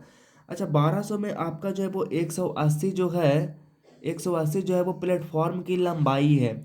तो प्लेटफॉर्म की लंबाई इसको में से माइनस कर दें तो आपका हो जाएगा 0 हो जाएगा, और 10 में से 8 जाएगा तो 2 बचेगा, और 1 में से 1 जाएगा तो आपका 0 बचेगा। और ये जो है वो आपका ट्रेन की लंबाई है जब कोई खंभा को पार करती है। जब कोई खंभा को पार करती है तो ट्रेन अपनी लंबाई को पार करता है। तो ट्रेन की लंबाई कितनी है, तो आप कहेंगे 5 जो कि 20 है। 20 से इसको भाग दे देंगे तो कितना आएगा, शून्य से शून्य कट गया, और आपका जो हो जाएगा 2 पचे के 10, 2 एकम 2, यानी आपका जो है वो 51 सेकंड में वो खंभा को पार कर जाएगा पूरी तरह से। अगला नंबर हमारे पास क्वेश्चन है, कहता है कि निर्देशक नीचे 4 वर्ण समूह दिए गए हैं जिनमें से 3 किसी संदर्भ में एक समान है और उनमें से एक असंगत है। उस असंगत वर्ण समूह का चयन कीजिए। आप देखिएगा इसमें जो मारा हुआ है, दिया हुआ है, ये दिया हुआ 8 दिया हुआ, 8 के बाद 8 में 2 जोड़ दिया, 8 2 10, 10 2 12। उसके बाद में आपका दिया हुआ है 2 2 4, 4 2 6। उसके बाद में आपका दिया हुआ है 22, 22 2 24, 24 और 2 कितना हो जाएगा, 26 हो जाएगा। उसके बाद में आप आगे देखिएगा 7, 7 और 2 9, और 9 और 2 कितना हो जाएगा, अब 9 2 11 हो जाएगा, यानी कि असंगत है ये आपका करेक्ट उत्तर हो जाएगा। अगला नंबर क्वेश्चन है, कहता है कि पी क्यू आर और एस 4 मित्र है। लंबाई में पी क्यू से छोटा है लेकिन आर से लंबा है, जो एस से छोटा है, उनमें से सबसे छोटा कौन है। कहता है कि आपका जो कहता है कि लंबाई में पी जो है ना, लंबाई में पी जो है ना, पी जो है ना वो आपका क्यू से छोटा है। पी जो है ना वो आपका क्यू से छोटा है, ठीक है जी। पी क्यू से छोटा है, पी जो है ना वो क्यू से छोटा है लेकिन आर से लंबा है। आर से क्या है, लंबा है, ठीक है जी। जो लंबा है लेकिन जो एस से छोटा है, पी जो है वो क्यू से छोटा है, पी जो है वो क्यू से छोटा है, और आर से लंबा है, आर से लंबा है, जो एस से छोटा है, जो क्या है, एस से छोटा है, एस से छोटा है। तो बताइए कि इस उनमें सबसे छोटा कौन है, तो सबसे छोटा आपका जो है वो आर है, यानी इस क्वेश्चन का बिल्कुल सही जवाब आर हो जाएगा। अगला नंबर हमारे पास क्वेश्चन है, कहता है कि निर्देशक प्रश्न वह विकल्प चुने जो तीसरी संख्या से उसी प्रकार संबंधित है जिस प्रकार दूसरी संख्या पहली संख्या से और छठी संख्या पांचवी संख्या से संबंधित है। देखिएगा काफी ज्यादा उतना हार्ड नहीं है। तेईस का 23, तेदुने 46, तेतिया 69, 69 और 3 आपका हो जाएगा 72। 38 का 38, 38 और 3 कितना हो जाएगा, 38 अगर अगर 3 की बात करते हैं तो 38 और 3 आपका कितना हो जाएगा, यानी कि 8 तिया के 24 के 4 बाकी 2, और 3 तिया के 9 10 और 1 11, 114। 114 में अगर आप 3 जोड़िएगा तो आपका 117 आ जाएगा। और सी 46 में अगर हम 3 से गुना करेंगे तो छतिया के 18 के 8 बाकी 1, और 4 तिया के 12 और 1 आपका हो 138, 39 40 41, 141 आएगा, जो कि आपका इस क्वेश्चन का बिल्कुल सही जवाब हो जाएगा। अगला नंबर हमारे पास क्वेश्चन है, कहता है कि ये देखिए ये 4 है, उसके बाद 4 4 3 7, 7 3 10, 10 3 13, और 13 और 13 और 13 13 13 3 कितना हो जाएगा, 16 हो जाएगा, यानी कि पी हो जाएगा। उसके बाद में आपका 25 है, उसके बाद में 25 के बाद 26 है, 26 के बाद 1 है, 1 के बाद आपका 2 है, 2 के बाद आपका 3 हो जाएगा, ठीक है जी। आप कहेंगे बिल्कुल। फिर आपका हो जाएगा जा करके 11 11 11 11 के बाद आपका 9 9 2 11 में से 2 गया तो 9 9 9 9 में से 2 गया तो आपका 7 7 में से 2 गया था कितना, 5, और 5 में से 2 गया था कितना, 3, यानी सी। उसके बाद में आपका 13 और 13 और 13 13 13 के बाद 14 14 के बाद 15 15 के बाद 16 16 के बाद आपका 17, यानी कि क्यू आपका करेक्ट उत्तर हो जाएगा। अगला नंबर है कि एक निजी कुछ भाषा में R E S T R E, ये कुछ नहीं किया हुआ, देखिएगा इसमें आपका सिटी है तो सिटी को लिख दिया, यहाँ से लिखिए आर ई है तो आर ई को लिख दिया है। उसके बाद में एस टी है तो एस टी को लिखा। उसके बाद में आपका आर आई है तो आर आई को लिख दिया। उसके बाद में सी टी को लिख दिया है तो सी टी आपका हो गया। उसके बाद बिल्कुल इसी तरह से लिख देंगे, पी ई है तो पी ई लिख देंगे। उसके बाद में एलो है तो एलो लिख देंगे। उसके बाद में आपका जो है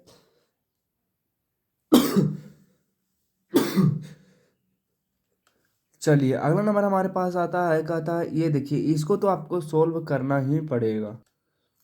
चलिए लिख रहा है कि 31 भागा में 14, 31 भागा में आपका जो है वो 31 भागा में 14 गुने में 9 प्लस में आपका जो है वो 3 है।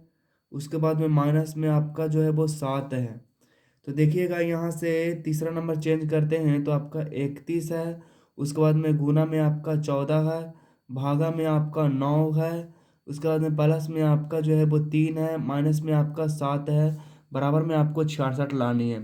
तो क्या हो जाएगा आपका, हो जाएगा जा करके, अरे सॉरी यार, जोड़ से बदला हुआ है ना, तो भागा और जोड़ में बदला हुआ है। तो 31 और जोड़ में आपका हो जाएगा जा करके 14, गुने में आपका 9, भागा में आपका हो जाएगा 3, माइनस में आपका हो जाएगा 7। यानी कि 3 तिया के 9, 14 का 14, 14 चौथिया के 42। यानी कि 31 प्लस में आपका हो जाएगा जा करके 42, माइनस में आपका हो जाएगा 7।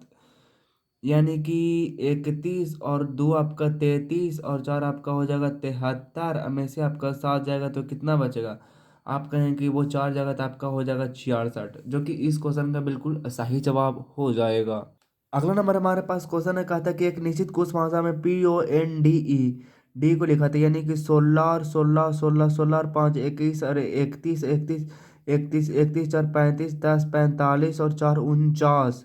49 है तो आपका 48 लिखा। उसके बाद में देख लीजिए हेलो लिखा, तो हेलो को क्या लिखा, यानी कि 8 8 5 13 और 13 और 13, 13 2 15 और 15 और 10 25 और 25 और 5 30 और 10 40, यानी 39 लिखा। तो ऐसे ही इसको लिखेंगे 16 और 16 और 16 16 और 9 25 और 25 25 4 29 10 39, 39 और 1 40 और 10 50, यानी कि 49 आपका करेक्ट उत्तर हो जाएगा। ये जो है वो काफ़ी अच्छा क्वेश्चन है। कहता है कि एम की पत्नी एन की पुत्र वधू है, पी ओ का पति है, जो कि एम की बहन है, तो पी का एन से क्या संबंध है। दामाद देता है कि नहीं देता है, देखते हैं हम लोगों ने। चलिए काफ़ी अच्छा क्वेश्चन है। देखिए, जब सबसे पहले कहता है कि एम की पत्नी एन की पत्र वधू है। एम की कोई एम तो प्लस है आपका, एम की जो पत्नी है, एम की कोई आपका पत्नी है जिसको शादी होती है, जो कि आपका जो है वो एन की पुत्र वधू है, यानी कि एन का जो है वो ये बेटा है। तब ना ये बेटवा है, तब ना ये बेटवा को अपने बेटे को ये शादी करता है, तब इसका जो है वो पुत्र वधू होती है। उसके बाद में कहता है कि पी पी जो है वो ओ का पति है। पी है ना वो ओ का पति है। पी जो है ना वो ओ का पति है, यानी कि पी आपका प्लस है और ओ आपका माइनस है, जो कि एम का बहन है, एम की बहन है। तो अच्छा, एम की बहन कौन हो गया, तो एम की बहन आपका ओ हो गया। और ओ की पति जो है, पी जो है वो ओ का पति है। पी जो है ना वो ओ का पति है। इसका मतलब ये दोनों की शादी होती है और ये आपका जो है माइनस रहती है। और अच्छा, ये कहता है कि पी की बहन है, पी की बहन है, अरे यार, पी जो है ना वो पी जो है ना वो ओ का पति है, जो एम की बहन है। अच्छा, एम की बहन है, एम की कोई बहन है, तो एम का बहन है, मतलब इसका जो ये है जो बेटा है, और इसका ये बेटी है, और बेटिया कोई शादी करता है इससे, तो ये इसका दामाद हो जाता है। और ये भी जो आएगा वो ये बेटिया के समान। बोलो, ये तो बेटा और ये बेटी है। अच्छा, तो बेटा को सब शादी करता है किसी लड़की से, तो ये आपका हो जाता है पुत्र वधू। पुत्रवध हो जाता है। और ये अपना बेटी को शादी करता है तो ये जो लड़का होता है वो लड़का हो जाता है, इसका दामाद हो जाता है। दामाद दामाद हो जाता है। तो पूछता है कि पी का एन से, पी का एन से, तो एन आपका कौन लगा, तो एन आपका दामाद लगा, करेक्ट बात हो जाएगा। अगला नंबर हमारा है कि by A R, the R A Y, T C at, A T A C T, तो T A B, the B A T, B A T आपका जहाँ पे ऑप्शन में है उसको लगा दीजिएगा। उसके बाद में ये है, ये काफ़ी ज़्यादा आसान है। नौ का पहले तो स्क्वायर है, फिर नौ का क्यू है, नौ का क्यू होता है 7 2 9 होता है। उसके बाद में 14 का, 14 का स्क्वायर कितना होता है, 14 का स्क्वायर 1 9 6 होता है। 14 का आपका जो है वो होती है क्यू होती है आपका 27 44 होती है। तो यहाँ पे देख लीजिएगा 17 का स्क्वायर होता है 289 होता है, फिर 17 का स्क्वायर क्यू जो होता है वो 49 13 होती है, तो आपका करेक्ट उत्तर हो जाएगा। अगला नंबर हमारे पास क्वेश्चन है, कहता है ये देखिए कहता क्या है। ये जो है आपका कुछ ये पहले तो इधर से गया है, फिर आपका इधर से गया है, फिर ये इधर से जाएगा, तो फिर ये इधर से आएगा, फिर आप इधर से जाएगा। ये 4 था तो ये 3 था, तो ये 4 है तो ये 5 हो जाएगा, 5 वाला आपका एक ही ऑप्शन दिख रहा है, तो ये आपका एक करेक्ट उत्तर हो जाएगा। उसके बाद में आपका ये है, उसके बाद में ये देखिए कह रहा है कि हाथ, उसके बाद में पैर, उसके बाद में धोड़ी, तीनों के तीनों अलग अलग है, इसलिए तीनों के तीनों हमारे पास अलग अलग हो जाएगा, यानी कि ऑप्शन नंबर बी करेक्ट उत्तर हो जाएगा। ये निष्कर्ष और कथन वाला, चलिए इसको सुलझाते हैं। उसके बाद में आपका हो जाएगा जा करके, सभी कागज कैंची है, मतलब कि आपका जितने भी कागज है, सभी कागज, जितने भी कागज है सभी के सभी क्या है,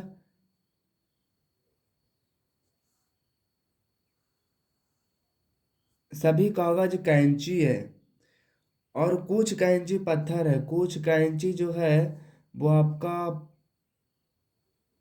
पत्थर है। तो कहता है कि सभी कैंची कागज है, सभी, सभी कैंची जितना भी सभी करके जाएगा तो आपके साथ वो गलत आपका हो जाएगा,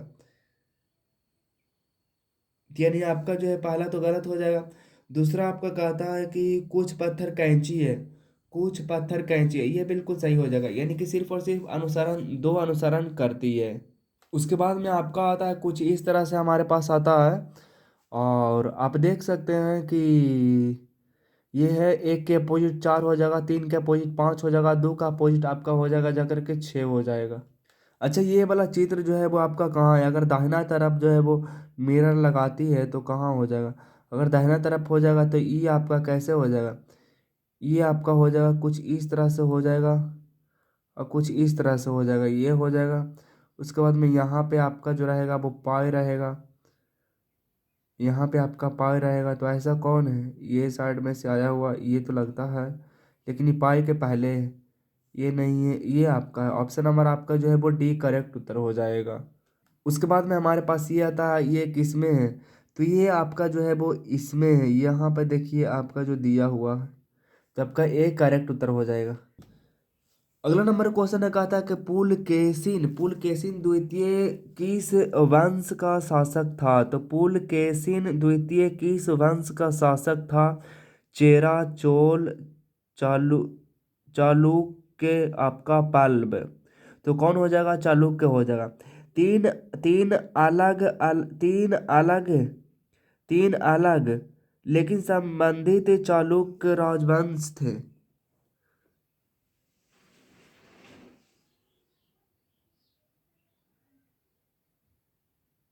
बादामी चालुक्य, पूर्वी चालुक्य और आपका पश्चिमी चालुक्य। पूर्वी चालुक्य पूर्वी दक्कन के पुलकेशिन द्वितीय की मृत्यु के बाद बेगी की राजधानी के साथ उभरा। उन्होंने 11वीं शताब्दी तक शासन किया। उसने कनौज के राजा हर्ष और पल्लव पल्लव राजा महेंद्र वर्धन को हराया था। अगला नंबर है कि भारतीय संविधान का कौन सा भाग राज्य के नीति निर्देशक तत्व से संबंधित है, भाग 4 है। भाग 4 राज्य के नीति निर्देशक तत्व सिद्धांत, अनुच्छेद 36 से 51। भाग 5 में आपका संघ है, और आपका अनुच्छेद 352 से आपका 151 है। नागरिकता अनुच्छेद 5 से 11 तक है, और मौलिक अधिकार जो है वो 12 से 35 तक है। अगला नंबर क्वेश्चन है, कहता है कि मन्नार की खाड़ी द्वारा कौन सा देश भारत से अलग होता है, तो आपका श्रीलंका से होती है। श्रीलंका पाक जल डमरू मध्य श्रीलंका, पाक जल डमरू मध्य और आपका मन्नार के खाड़ी द्वारा गठित समुद्र के एक संकीर्ण चैनल द्वारा भारत भारत से अलग है। एडम के पुल ने कन्नौज की खाड़ी को पाक जल डमरू मध्य से अलग कर दिया। मन्नार की खाड़ी के तटीय भाग में जल निकासी व्यवस्था में बैगी कप्तार कोटंगुई नदी, गुंडर बेपर, आपका कल्याण और आपका इसकी सहायक नदियां शामिल मौजूद है। कहता है कि निम्नलिखित में से कौन सकल घरेलू उत्पाद में शामिल है। तो सकल घरेलू उत्पाद में शामिल आपका है अंतिम माल की बिक्री। अंतिम माल की बिक्री सकल घरेलू उत्पाद में शामिल है। जीडीपी अंतिम वस्तुओं और सेवाओं के मौद्रिक मूल्य को मापता है। जीडीपी आर्थिक गतिविधि का सबसे अधिक इस्तेमाल किया जाने वाला मापन है। लेंस की पावर डी 2.0 डी है। यहाँ डी का अर्थ है डायोप्टर। एक डायोप्टर एक लेंस या घुमावदार दर्पण के ऑप्टिकल शक्ति के मापन की एक इकाई है जो मीटर में मापी गई फोकल लंबाई के व्युत्क्रम के बराबर है। एक डायोप्टर बराबर होती है 1 मीटर। इस प्रकार यह व्युत्क्रम लंबाई की एक की लंबाई है। विश्व हाथी दिवस कब मनाई जाती है? 12 अगस्त को मनाई जाती है। 12 अगस्त को विश्व स्तर पर मनाया जाने वाला विश्व हाथी दिवस एक विशिष्ट उत्सव है जिसका उद्देश्य हाथियों से जुड़ी प्रमुख चुनौतियों के बारे में जागरूकता बढ़ाना और उनकी सुरक्षा तथा संरक्षण की दिशा में कार्य करना है। अगला नंबर क्वेश्चन है, कहता है कि किस कांग्रेस अधिवेशन में पूर्ण स्वराज की मांग स्वीकार की गई थी? तो लाहौर अधिवेशन में। दिसंबर 1929 में कांग्रेस के लाहौर अधिवेशन में पूर्ण स्वराज या पूर्ण स्वतंत्रता की मांग को अपनाया गया था। भारत के संविधान के संशोधन अधिनियम द्वारा भारत में वस्तु एवं सेवा कर जीएसटी लागू किया गया था। 101 भारत के संविधान के 101वें भारत के संविधान के 101वें संशोधन अधिनियम 2016 ने भारत में माल और सेवा कर जीएसटी की शुरुआत की। भारतीय संविधान के 104वें संशोधन के लोकसभा और राज्यसभा के विधानसभाओं में एससी एसटी के लिए सीटों की समाप्ति के समय सीमा को उत्तर साल के बढ़ाकर 80 साल कर दिया गया। 92वें संविधान संशोधन अधिनियम 2003 ने संविधान की 8वीं अनुसूची में संशोधन किया ताकि बोडो डोगरी मैथिली और आपका संथाली भाषाओं को शामिल किया जा सके, जिसे अनुसूची में सूचीबद्ध भाषाओं के रूप में 22वें भाग में किया गया। 1991 में भारतीय रुपये अवमूल्यन कितने चरणों में किया गया था? तो वो 2 बार में किया गया था। 2 बार भारतीय रूप का अवमूल्यन 3 बार हुआ है। पहली बार 1949 में, दूसरी बार 1961 में, 1961 से 91 में और आपका तीसरी बार जो 1961 से 1991 में। अवमूल्यन प्रक्रिया जुलाई और 3 जुलाई को 2 चरणों में की गई थी। वर्ष 1991 को अक्सर भारत में आर्थिक सुधार के वर्ष के रूप में उद्धृत किया गया है। भारतीय रिजर्व बैंक के रुपए के ऊपर के सभी करेंसी नोट जारी करता है। भारत के संविधान के किस अनुच्छेद में यह प्रावधान है कि प्रत्येक राज्य के लिए एक राज्यपाल होगा? तो 153 में। भारत के संविधान के किस अनुच्छेद में यह प्रावधान है कि प्रत्येक राज्य के लिए एक राज्यपाल होगा? अनुच्छेद 153 प्रत्येक राज्य के लिए एक राज्यपाल होगा। 1956 के 7वें संवैधानिक संशोधन अधिनियम अनुच्छेद 153 के तहत एक प्रावधान जोड़ा है जो एक ही व्यक्ति को एक साथ दो राज्यों के राज्यपाल के रूप में कार्य करने का प्रावधान करता है। अनुच्छेद 152 राज्य को परिभाषित करता है। अनुच्छेद 157 राज्यपाल के रूप में नियुक्ति के लिए योग्यता। अनुच्छेद 158 राज्यपाल के कार्यालय की शर्तें। सिप्री सिप्री रिपोर्ट 2022 के अनुसार सैन्य खर्च के मामले में भारत का विश्व में कौन सा स्थान रहा था? तो चौथा। सिप्री की रिपोर्ट के मुताबिक भारत का सैन्य खर्च पिछले बरस में कुल 81.4 बिलियन डॉलर रहा और यह दुनिया में चौथे सबसे अधिक था। चीड शुक्रा मेघालय का एक लोकप्रिय पारंपरिक नृत्य महोत्सव डांस के रूप में माना गया है। तो वो आपका माना गया जन्म त्योहार नहीं, बुआई त्योहार। मेघालय का एक लोकप्रिय पारंपरिक नृत्य उत्सव चाड शुक्रा बुआई उत्सव के रूप में मनाया जाता है। मेघालय के प्रमुख त्योहार में साद सुक मिनसिएम, नोंगक्रेम महोत्सव, बेहदीखलन महोत्सव, साद शुक्रा बांग्ला महोत्सव शामिल है। कौन सी भारतनाट्यम नर्तकी 1991 में पद्मश्री पुरस्कार से सम्मानित होने वाली दूसरी सबसे कम उम्र की नर्तकी बनी? तो वो आपका बनी थी अलारमेल वल्ली 1991 में पद्मश्री पुरस्कार से सम्मानित होने वाली दूसरी सबसे कम उम्र में की नर्तकी बनी। पुरस्कार 2003 2002 संगीत नाटक अकादमी पुरस्कार नई दिल्ली 2004, भारत सरकार से पद्म भूषण 2004, फ्रांस सरकार की ओर से chevalier of arts and letters award 2012, Brahmana Gana Sabha Chennai आदि से नाटक पद्म मिला है। भारत में संकटग्रस्त एस्चुरी मगरमच्छों के संरक्षण के लिए कौन सा अभयारण्य सबसे प्रसिद्ध है? तो भितरकनिका वन्य अभयारण्य ओडिशा। भितरकनिका वन्य अभयारण्य उड़ीसा एक रामसर स्थल है और भारत के सबसे बड़े मुहाना के मगरमच्छों के आवास और एक तटीय पारिस्थितिकी तंत्र में एक है।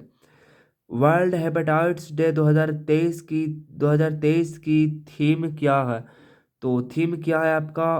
वेयर नॉट वेटिंग, यानी कि वर्ल्ड हेपेटाइटिस डे 2023 की theme of the world hepatitis day 2023। WHO के मुताबिक वर्ष 2023 में वर्ल्ड हेपेटाइटिस डे की theme one life one liver है। हेपेटाइटिस डे पर इस थीम का मकसद है कि लीवर की बीमारियों से बचाव करने के लिए लीवर की सेहत का ध्यान रखना जरूरी है। पुस्तक द लाइफ डिवाइन किसके द्वारा लिखी गई है? तो वो लिखी गई है आपका श्री अरविंदो के द्वारा। द लाइफ डिवाइनो श्री अरविंदो हसन द्वारा लिखा गया है। पुस्तक इंटरनल योग थ्योरी ऑफ स्पिरिचुअल एवोल्यूशन की अवधारणा का वर्णन करती है और मनुष्य पृथ्वी पर दिव्य जीवन कैसे प्राप्त कर सकता है। 2011 की जनगणना के अनुसार निम्नलिखित भाषाओं को बोलने वालों की संख्या के अवरोही क्रम में अवस्थित करने की वो कौन है? आपका हिंदी है, मराठी और मैथिली है। भारत में उनके बोले जाने वाले अवरोही क्रम में भाषाएं हिंदी, बंगाली, तेलुगु, मराठी, तमिल, उर्दू, कन्नड़, ओडिसी, मलयालम, पंजाबी, असमिया, अंग्रेजी और आपका इसी तरह है। प्रकाश संश्लेषण की अभिक्रिया के लिए इस्तेमाल किए जाने वाले शब्द डांस है, जो ग्लूकोज और अन्य कार्बोहाइड्रेट अणुओं को बनाने के लिए प्रकाश निर्भर अभिक्रिया द्वारा संग्रहित ऊर्जा का उपयोग करता है। तो वो करता है आपका केल्विन चक्र। केल्विन चक्र प्रकाश संश्लेषण की प्रक्रियाओं के लिए इस्तेमाल किया जाने वाला शब्द है, जो ग्लूकोज और अन्य कार्बोहाइड्रेट अणु बनाने के लिए प्रकाश निर्भर प्रक्रियाओं द्वारा संग्रहित ऊर्जा का उपयोग करता है। आपको तो वो तो आपका जो है यही इतना था आपका जीके जीएस अगला नंबर हमारे पास क्वेश्चन है, कहता है कि पुस्तकालय में कौन सी संधि है। तो पुस्तकालय में कौन सी संधि है, तो आप कहेंगे कि पुस्तकालय में आपका दीर्घ संधि है। पुस्तकालय पुस्तक जोड़ आलय में दीर्घ स्वर संधि है। इस संधि के नियमानुसार यदि ह्रस्व या दीर्घ आ ई उ री के बाद समान स्वर आ ई उ री आए तो दोनों मिलकर दीर्घ या तो फिर री हो जाता है। जैसे वीर प्लस आंगन वीरांगन, अति प्लस में ईब अतीब, भू प्लस में उत्सर्ग भूतसर्ग। अगला नंबर है, लिंग की दृष्टि से एक युग्म शुद्ध है। तो आपका जो भगवान भागवती, लिंग की दृष्टि से शुद्ध युग्म इस प्रकार है। पुल्लिंग स्त्रीलिंग, भगवान भगवती, सम्राट सम्राज्ञी, बुद्धिमान बुद्धिमती, ठाकुर ठाकुराइन, ठाकुरानी ठाकुराइन, ठकुराई ठकुराई। अगला नंबर आपका जो है वो कहता है कि कौन सा सर्वनाम का भेद नहीं है। तो कौन सा सर्वनाम, वो गुणवाचक नहीं है। गुणवाचक सर्वनाम का भेद नहीं है। यह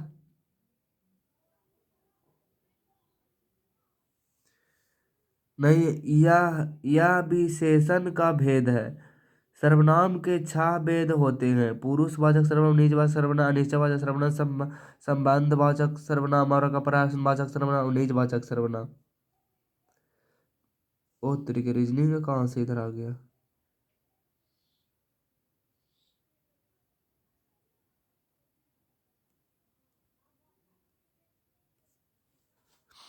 रीजनिंग का यहाँ पे आ गया एक, यहाँ पे आप देख लीजिए। हाँ, 6 है। उसके बाद में 6 को पहले तो 2 से गुना करते हैं, तो 6 दूनी के आपका हो गया 12। उसके बाद में फिर क्या करता है, 3 को माइनस करता है, फिर आपका 4 से गुना करता है, 9 चौके 36, 9 चौके 36, फिर 5 माइनस करता है, फिर आपका 6 से गुना करता है, फिर आपका 7 माइनस करता है। तो अगर 7 माइनस करिएगा तो कितना होगा, आप 179 होगा।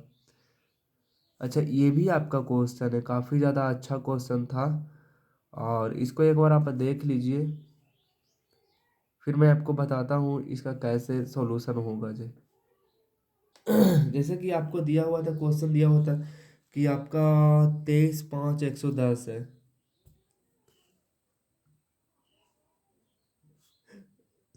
23/5 110 है कितना, 23/5 है। उसके बाद में आपका जो है वो 56 है, 9 है, उसके बाद में 121 है, उसके बाद में 49 है, उसके बाद में 3 है, और उसके बाद में आपका जो है वो 62 है। देखिएगा क्वेश्चन जो है वो कैसे सोल्व किया हुआ है।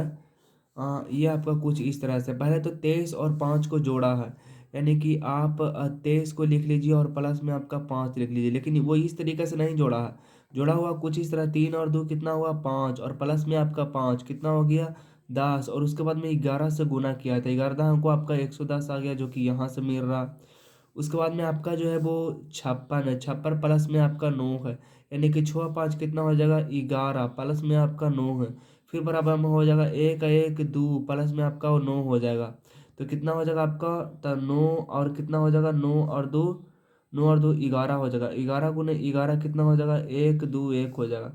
फिर उसके बाद आपका हो जाएगा 49 गुने में आपका 3 हो जाएगा 49, और आपका जो हो जाएगा वो फिर 3 हो जाएगा, यानी कि 9 4 13 हो जाएगा, प्लस में आपका 3 हो जाएगा, फिर 3 और 1 4, प्लस में आपका हो जाएगा 3, यानी कि 4 और 3 7, गुने में आपका 11, यानी कि 11 7 1 77 आपका करेक्ट उत्तर हो जाएगा। एक जो है वो जीएस का क्वेश्चन यहाँ है कि पहली पहली बार कोड प्रणाली किसके द्वारा विकसित की गई थी। तो किसके द्वारा की गई थी, तो नॉर्मन जोसेफ वुडलैंड के द्वारा की गई थी 1952 में। नॉर्मन जोसेफ वुडलैंड ने पहला वार कोड सिस्टम विकसित किया। जॉन जॉन मैकार्थी ने आर्टिफिशियल इंटेलिजेंस शब्द गढ़ा। प्रतीकात्मक गणना के लिए पहली प्रोग्रामिंग भाषा का आविष्कार किया। LISP जो जो अभी भी एआई के क्षेत्र में एक पसंदीदा भाषा के रूप में उपयोग किया जाता है। आविष्कार और स्थापित के समय आपका साझीकरण है। उसके बाद फिर हमारा आता है हिंदी के। आंधे की लकड़ी मुहावरे का अर्थ है एक ही सहारा। आंधे की लकड़ी मुहावरे का अर्थ है एक ही सहारा। वाक्य प्रयोग सूखाग्रस्त किसानों के लिए सरकारी मुआवजा ही बस एक आंधे की लकड़ी है। अगला है कि निम्नलिखित में से शुद्ध शब्द है, तो शुद्ध शब्द आपका कौन है? जीजीबिसा। आपका जी इधर से होगा जी, और उसके बाद में आपका जी और उसके बाद में वी सा आपका इस तरह से होगा। प्रश्न में दिए गए प्रश्नों में जिजीबिसा आपका शब्द वर्तनी की दृष्टि से शुद्ध है, शेष बाकी जो तीनों है वो गलत है। संज्ञा के कुल कितने भेद होते हैं? 5 भेद होते हैं। संज्ञा के कुल 5 भेद होते हैं। 5 भेद होते हैं। संज्ञा उस विकारी शब्द को कहते हैं जिससे किसी विशेष वस्तु, भाव और जीव के नाम का बोध हो, उसे संज्ञा कहते हैं। संज्ञा के भेद आपका व्यक्तिवाचक, जातिवाचक, भाववाचक, द्रव्यवाचक, समूहवाचक होती है। निम्न में से कौन सा शब्द पुल्लिंग है? तो वो कौन है? आपका सागर है। दिए गए विकल्पों में सागर शब्द पुल्लिंग है, जबकि आशा, आज्ञा तथा गरिमा स्त्रीलिंग है। उसके बाद में आपका क्वेश्चन है, कहता है कि ठीक समय पर आ जाना कौन सा कारक है? तो कौन है? अधिकरण है। वह कारक जो क्रिया के समय, स्थान, अवसर आदि का बोध कराए, जो वहाँ अधिकरण कारक होता है। अधिकरण कारक का चिन्ह में पर है। जैसे चिड़िया पेड़ पर बैठी है, ठीक समय पर आ जाना। स्कंद का तद्भव शब्द आपका कंधा है। स्कंद का तद्भव शब्द कंधा है। दिए गए विकल्पों में प्रचुर का विलोम शब्द कौन सा होगा? तो कौन सा होगा? अल्प होगा। प्रचुर शब्द का विलोम अल्प होगा। मृदुलु का विलोम कठोर तथा निम्न विलोम है। अनल किसका पर्यायवाची शब्द है? तो अनल किसका पर्यायवाची शब्द है? अग्नि का है। अनल का पर्यायवाची शब्द अग्नि है। पर्यायवाची शब्द का अर्थ है दिए गए शब्दों के समान अर्थ देने वाले दूसरे शब्द। अनल का पर्यायवाची निम्न है: आग, वही, पावक, वायु, सखा, दहन, गिरबी आदि। कारक कार का अर्थ नहीं होता है। कार का अर्थ नहीं होता है, सूर्य नहीं होता है। प्रश्नगत विकल्पों में कार का अर्थ सूर्य नहीं होता है। कार एक अनेकार्थी शब्द है। इसके अन्य अर्थ है हाथ, टैक्स, किरण, सूंड आदि है। जो पहले कभी ना हुआ हो उसको कहते हैं अभूतपूर्व। जो पहले कभी ना हुआ हो, इसका इसका एक अर्थ है अभूतपूर्व होगा। जबकि अद्भुत का अर्थ है जिसके विषय में आश्चर्य प्रकट हो। अनुपम का अर्थ है जिसकी कोई उपमा ना हो। अपूर्व मतलब होती अर्थ होते जो पहले ना हुआ हो। निम्नलिखित वाक्यों में से शुद्ध वाक्य का चयन कीजिए। शुद्ध वाक्य आपका वह दंड देने योग्य है। दिए गए विकल्पों में वह दंड देने योग्य है। वाक्य अशुद्ध है, जिसका शुद्ध रूप है वह दंड के योग्य है। शेष वाक्य शुद्ध है। कर अंधों में कौना राजा, मतलब कि गुणहीनों के बीच एक गुणवान व्यक्ति। अंधों में कान्हा राजा लोकोक्ति का अर्थ गुणहीनों के बीच एक गुणवान व्यक्ति होता है। निम्नलिखित विकल्पों में से रीति शब्द का बहुवचन कौन सा है? तो रीति शब्द का आपका बहुवचन जो आपका है रीतिया है। दिए गए विकल्पों में आधार पर रीति शब्द का बहुवचन रीतिया होगा। शेष असंगत है। यह आपका काफी ज्यादा अच्छा है। 5 नंबर आपको दे करके जाएगा। डांस को लोगों ने धोखा की दुकान बना लिया है। धर्म को लोगों को धोखा की दुकान बना लिया है। वे उसकी आड़ में स्वार्थ सिद्धि करते हैं। वो बात यह है कि लोग धर्म को छोड़कर संप्रदाय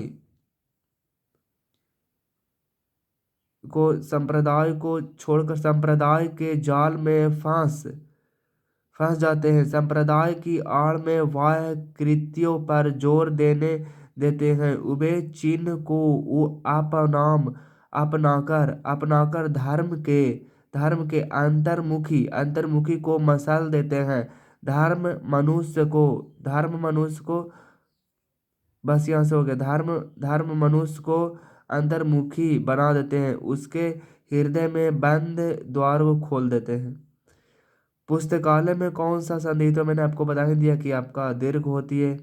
और ये तो मैंने आपको बता ही दिया, ये भी बता ही दिया सर्वनाम कितने होते हैं। और ये आपका बचा हुआ है एक तो कि चौथा नंबर आपका तीसरा नंबर ना, तो तीसरा नंबर आपका जो होगा सकारात्मक होगा। कौन होगा? नहीं, ये होगा आपका। वे चिन्ह को अपनाकर धर्म के सारत्व को मसल देते हैं। तो ये हमारा जो है वो आज के मॉक टेस्ट जो एनालिसिस है 3 दिसंबर 2023 की जो है वो JSSC-GD 2024 के लिए था, वो यहाँ पे कंप्लीट होता है दोस्त। आपको लगे रहना है, आपको डेली मॉक टेस्ट एगो लगानी है। इसके अलावा आपको जो पढ़नी है SSC-GD के लिए, आपको जो पढ़ लेनी है वो आपको पढ़नी है। लेकिन ये मॉक टेस्ट को लगाना ही लगाना है। आप वो पढ़े या नहीं पढ़े, लेकिन इसको लगाने हैं। कम नंबर ज़्यादा नंबर कोई भी मायने नहीं रखती है। तो याद रखना दोस्त, दुनिया को हकीकत मेरी कुछ पता भी नहीं। दुनिया को हकीकत मेरी कुछ पता भी नहीं। इल्जाम हजारों है और खता कुछ भी नहीं। फिर से सुनो, दुनिया को हकीकत मेरी कुछ पता भी नहीं। दुनिया को हकीकत मेरी कुछ पता भी नहीं। इल्जाम हजारों है और खता कुछ भी नहीं। मेरे दिल में क्या है ये पढ़ ना सकोगे। मेरे दिल में क्या है ये पढ़ ना सकोगे। मेरे दिल में क्या है ये पढ़ ना सकोगे। सारे पन्ने भरे हुए हैं लेकिन लिखा कुछ भी नहीं है। इसके साथ मैं आपसे विदा लेता हूँ। मुलाकात होगी नेक्स्ट मॉक टेस्ट में, नेक्स्ट टॉपिक में। तब तक के लिए ऑल द बेस्ट। जय हिंद और वंदे मातरम।